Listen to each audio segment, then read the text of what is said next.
So I thought about putting a title on this, something like the center core spec office building is dead, but I thought how many places could that be distributed around the world through media that I might regret? And I would say that as the past chair of the council and having been around the world, most of the questions that I got asked for years was why so many tall buildings?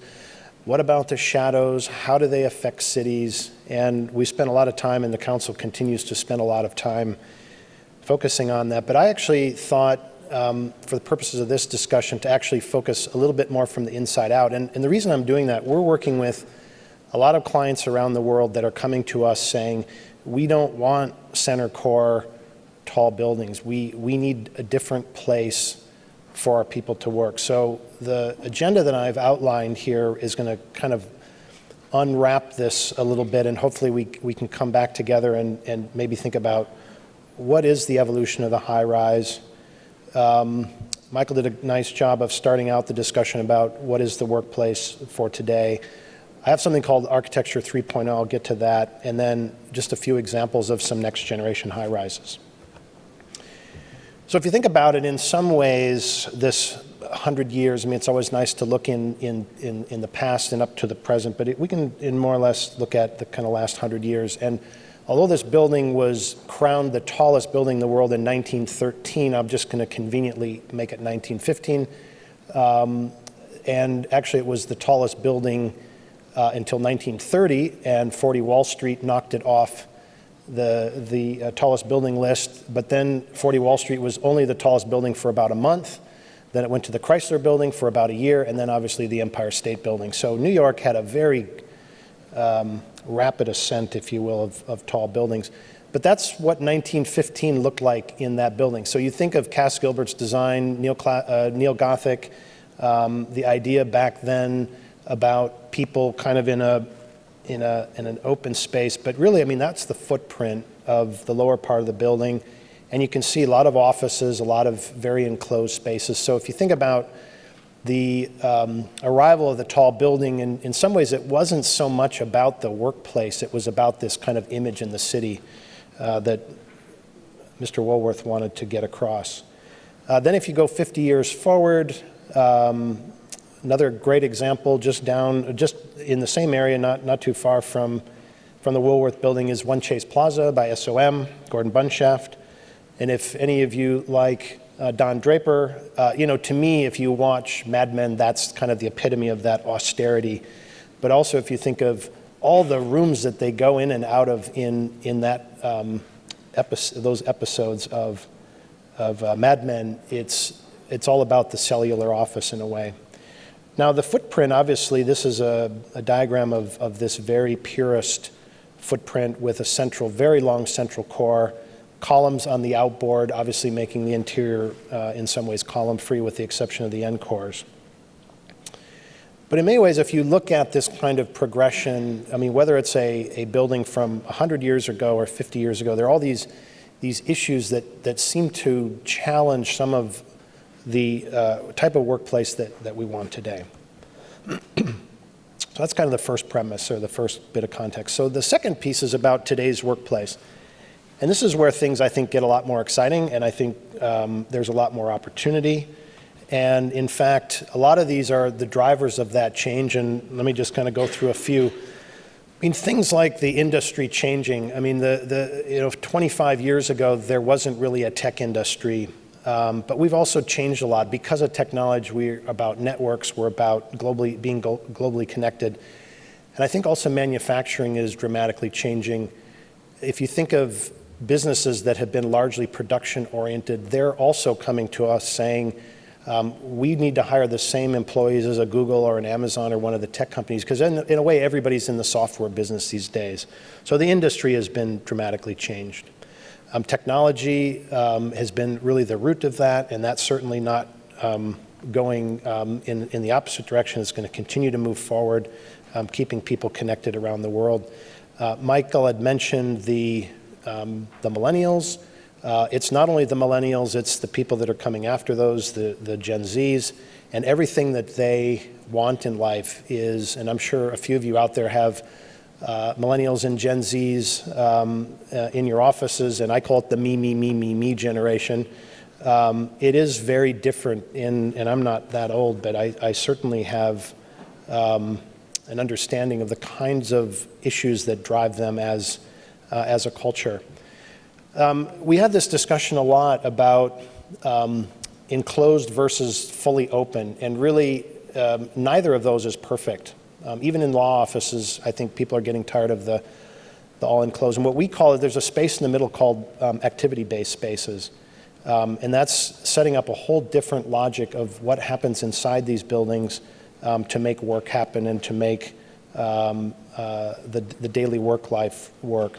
Obviously, mobile work, I mean, people work not only in their office space, they work in the lobby, they work in the parks. We institute what we call walking meetings, and I'll get to that in a little bit. But obviously, this is a very different scenario than maybe what was planned for in either the Woolworth building or Chase Plaza. And then also the demands. I think we all probably feel the stress of having absolutely the best workforce and having the best people in a service business, whether you're a consultant or a lawyer or accounting or a tech firm, having the best people is important. So understanding what their interests are is absolutely crucial. So we actually have done quite a bit of research, again, for our corporate clients that help us not just have a hunch. A lot of our clients want to know specifically what is driving people. And these are some of the things. We have a fellow on our staff named Dr. John Medina, and he's pointed out some things very specific to how the brain works. One of them is that space should make you move. I don't know if you've heard this statement, but it's pretty popular in the corporate world, but sitting is the new smoking. And if you sit for more than 6 hours a day for a decade or more, at the end of your life, you reduce your quality living lifestyle by up to 7 years. So just think about that. You work for, let's say, 30 years. You may be adjusting your livelihood toward the end of your life for possibly 10 to 15 years. And I can tell you the millennials are onto that. They're not going to accept that. Maybe some of us coming from a little bit different work ethic would. But space should make you move is a big one. Space should make your brain work. I hate to tell you this, but when you were 3 years old, you had 15,000 synapses. Right now, most of us are only having about 7,500, and it keeps getting worse and worse. So how does space make your brain more productive? And what we know is that man's brain was, let's say humans' brains. I don't want to be derogatory here, but the fact that we developed our brain at the highest sense when we're moving. So what happens when we sit down? Our brain starts to shut down. So having space adjust to that. I mean, the fact that we put students in desks in schools is probably about the worst thing that we can do, and it's not that much different for the workplace. Fostering relationships. I'm going to show you some research about visibility that essentially says that when people have a sense of who's around them, that collaboration is much more powerful. And what we know for a fact, if you go back to even the Don Draper example, we know that people sitting in private offices or enclosed desks are not as likely to come up with something innovative as people running into each other serendipitously. And I think you can count how many innovations, great innovations in the world, were not really designed, they were actually mistakes. So relationships a big thing. And also reducing stress. 60% of a lost workday each year can be attributed to stress. And as we talk about higher performing space, higher performing employees, that's a big part of the equation. So that question, if you think now from the inside out, what would we do different? What is it that could be more interesting in the future than what we've looked at in the past? And so this is where I come up with the architecture 3.0. 2.0 to me was really about building performance. I mean, we've been in this 20-year or so run of sustainability. I think that should just be table stakes. And I mean, I like the idea that you're already talking about net zero and water plus buildings that you're talking about in Australia. But I think we need to keep moving that. I'm not saying we do, but that's somehow already table stakes. I think the architecture 3.0 is about human performance. How do we bring the human performance up as well? A lot of what we can do to discuss that is through design computation. And again, it's not just a hunch. It's not, well, we think this will help, but it's actually through computation we can really understand these things. So bringing humans and buildings together creates, through design computation, actually allows us to come up with solutions and new ideas that actually are quite innovative. So one of the things I want to talk about, you can't sort of boil the ocean, but you have to get down to a few items that are important. And we look at the groups of people we work with, there's a couple of key things that come back to us in terms of what they want us to look at. One is the interior visibility factor. When you're sitting down or you're standing up, what is it that you see and what's blocking your view? The next is window access. It is really clear that when you're in a space with no windows, your body is just very different. Daylight factor, that's an obvious one. And then the average travel distance between amenities or people or things of that nature. So I'm going to get into that in a little bit more detail. But this is actually for a project we're doing for a very large internet company, that there was a debate about whether they should centralize amenities or whether they should distribute amenities. And honestly, we were really promoting distributed amenities. And what you see with the different colors is that if it's a yellow or green, the relationship that you have between people is much more common, if you will. And the fact that this company wanted to have more diverse experiences of people running together, we actually, when we did the modeling, you can see over on the far right, the model is actually more yellow and green. So these are people that more or less kind of run in the same circles. In the left diagram, you see the red and the purple. Those are people that have not necessarily had contact with the people in the yellow and green. And the fact that when we centralize the amenities, it makes that happen. So people are actually traveling greater distances, but they're actually, in traveling greater distances, they're running into a lot more people. And that was seen by this particular company as a real big thing. And at the end of the day, we centralized the amenities. So we proved all that through computation. This is another computation where we're looking at, well, two things. One, this idea about space making you move and visibility. So you can see how many calories someone burns. What we did, it's maybe not easy to see, but there's about 5 or 6 different avatars. Each one of those rays that's being created is being created by a person, and we mapped out whether they're a software engineer or a marketing person or administration person, and we basically created an avatar of what those people do during the day.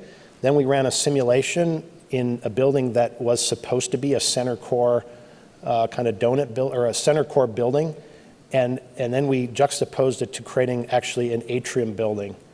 And we found that, again, through computation, through real scientific analysis, that by splitting the core and actually having this open space in the middle, we improved visibility. We obviously made people move a bit more. And that was enough to basically change the direction of what was originally a center core, very big footprint building, to actually having a central atrium and making an analysis of how people would interact with that. So this is a core analysis that we did, and really wanted to bring this to a kind of comparative analysis, because there's never always one solution. But we actually studied a center core building, different versions of an offset core building, and then actually a donut building, an atrium building. And you can see the colors were probably a little bit hard to read, so we actually numerically rated them, 5 being the worst, 1 being the best. So if you're a company that says, okay, we want visibility, we want daylight, and we want window access, if you look at the scores of the center core office building, it doesn't do very well. The offset core does better in a few areas, quite a few areas. Some are not perfect, but generally speaking, it does better than the center core building. So that already tells us something about what people want today and what people maybe wanted back in the 50s when the center core spec building was designed and more or less repeated for the last 65 years. This was the first sign that we thought, okay, something may be changing here. And then the strategy 3 was actually the donut building. It was the building that I showed you with the last animation, basically scored the highest in those 3 areas. And what we found with this also is that the center core, the offset core building, if you compare those as being the most closely related, The center core and the offset core, there's very little difference, if any, with efficiency. There's also a lot more sustainable opportunity when the core is on the outside of the building. You're not running shafts all the way up and down the building. We actually found that we could build that building a little bit more cheaply. And so when you put that together, a lot of clients are saying, well, why haven't we been doing an offset core building before? Why is it that we seem to be always doing center core buildings when this building seems to address the issues of the users better? Looks like it's cheaper to build, it's as efficient. And so I think you can make some judgments there. So if we compare, in fact, what I've done is I brought a third project into this. This is a building study that we did in Singapore on a site, an urban site. And it's an offset core.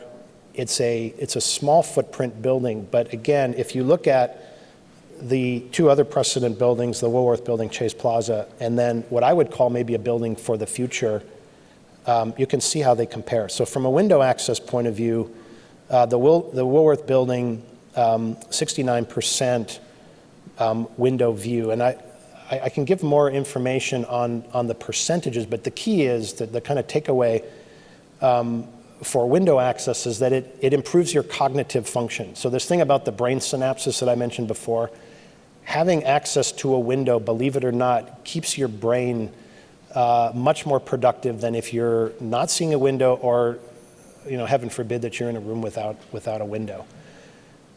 If we look at the Chase Plaza building, it's 158, so actually a lot better. But again, when we push the core, and you can see that the orange is the best. When we look at the Robinson Tower, it's actually 175%. So it increases by the fact that that core is pulled out. You have a much larger loft space. So daylight factor, same thing. You can see, the Woolworth Building, small punched windows, much different footprint. Obviously, it improves with Chase Plaza, but when you go to Robinson Tower, it goes up even further. So again, a way to look at the past and how you might look at the future. And then interior visibility. The great thing about interior visibility, you think of the Woolworth Building, 65 meters squared. What that's doing is basically saying that within a 25 foot radius from you, there's a certain footprint. They're all kind of measured relative to one another. There's a certain footprint of what you can see. Now, obviously, if you're in a building like the Woolworth Building, those columns are maybe every 20 feet on center. And there's a lot of obstructions. It's a U-shaped building. And so therefore, it's very low. Chase Plaza actually does the best because the columns are outboard. You're not looking around columns. And then Robinson Tower. So you can see how even the difference of things like column placement. And the key with interior visibility is actually about collaboration. We know that if someone is more than 50 feet away from you and you can't see them, the chances are you'll send an email before you go and talk to them. People that are within 25 to 50 feet, if you can see them, the chances are you will go up to them and talk to them. Obviously, the philosophy is if you're within 25 feet, you'll carry on a conversation. So these are things that are important from a workplace point of view. So just a little bit more about Robinson Tower. It's a project that is, it's 150 meters tall. We actually had the luxury on this project to have more area, we had more height than we had area, so we stretched the building out. And another thing you can see from this is the amount of outdoor space. The other requirement that actually comes into play in almost every tenancy that we're dealing with is we need outdoor space. And they want it at all levels, not just at the base. They want it all levels. And the great thing about even the story about that is oftentimes outdoor space doesn't count as GFA, but it actually can be leased out. It either comes at a premium to the space that's connected to it, or it actually is rented by a square foot or square meter basis. So you can see in this particular project the idea of this series of boxes that allows for outdoor space. And in fact, I would even love to encourage city governments to give you bonuses. I mean, if you think of a lot of the bonuses that are given in cities, it's for public green space. It'd be great if they could also give bonuses for vertical green space, whether it's for a tenant or whether it's for public or for communal tenants. I think those are things that need to be part of this. So these were the full spectrum of the analysis. We went through that comparing with the other projects. This building also had a great location that it had a bit of shading from its surroundings, but because of some of the being able to indent the facades and things, this building's almost 100% self-shaded. In a place like Singapore, that's actually a big advantage.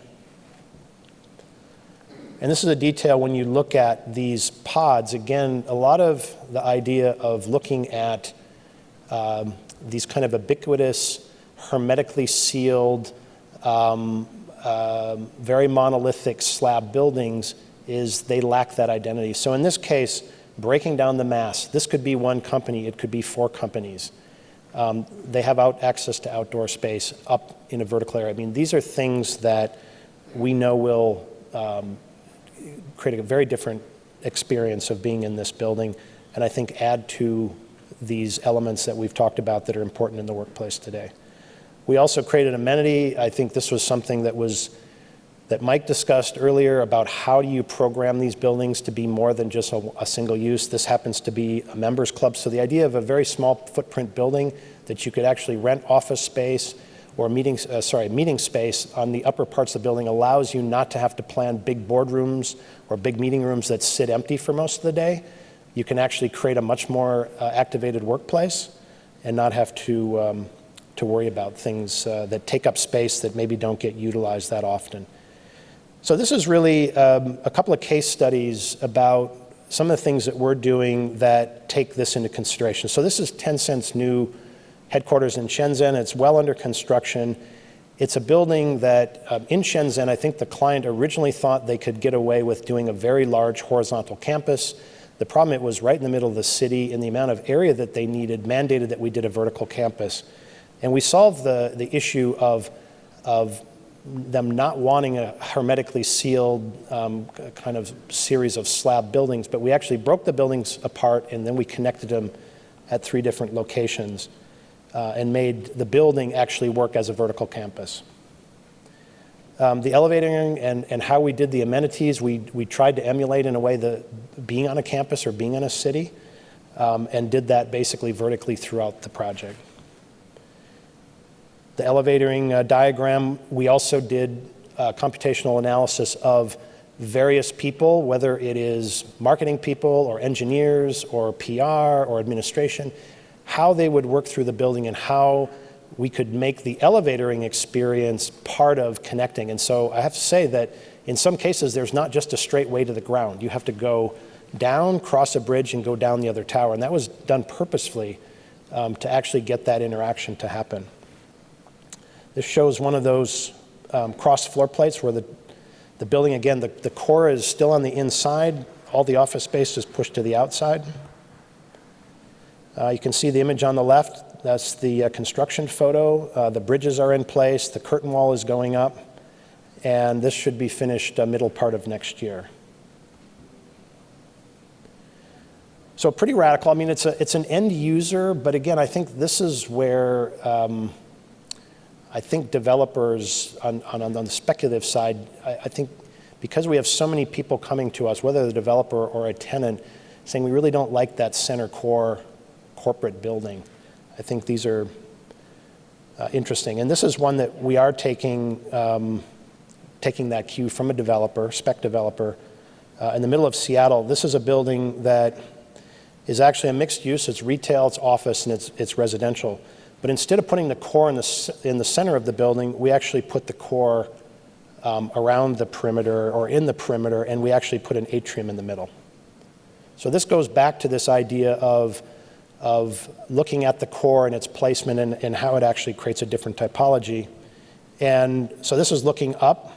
The other thing we did in this case, Seattle is very topographic, so we've actually lifted the building up and allowed the retail to be far more interactive. And in fact, if you think of retail, it's actually something that changes a lot more quickly. So our goal is that retail will get changed more often. The building above it doesn't need to change. But this is my favorite image.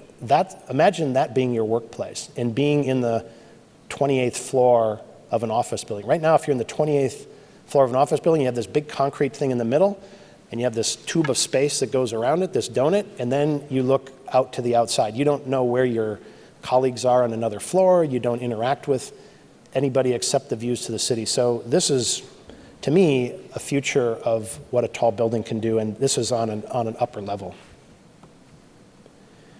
So then one last item about, again, building performance and computation, and this is a project that has been very popular in the public eye because, again, one of the questions that always came to me was, tall buildings cast shadows, it's really harming our cities. But again, thinking about the people that are in the buildings and surrounding buildings, this is a study that we did for what we call the No Shadowless Tower. And the No Shadow Tower, the Shadowless Tower. And you can see if you watch the animation here, we basically created the building form so that it reflected the light back down into the public space. So I think these are things that, we have the tools, we have the ability to think through buildings, whether it's on the inside or the outside, and how people use them, that can be more than just these monolithic buildings that sometimes get criticized for being tall and being in the cities. So just in summary, again, my pitch here is, and I think you've heard this from the council before, is that tall buildings can do so much more. And I think a lot of time we spend on the technical issues, which is great. Buildings need to be lighter and cheaper and easier and more economical to build. At the same time, we think about how the buildings fit into the city, how they improve the urban condition. And I think we also now need to think about how people are using these buildings, and whether it's in an office environment, whether it's in a hotel stay, whether it's residential. But how the tall building can respond to that, I think, is there's a lot of opportunity there, and I think people are asking for it. We know that the tenants of these buildings that are renting space are coming to us saying, we need something different. So this is a brief example, or some brief examples of where we think it could go and what makes us excited for the future.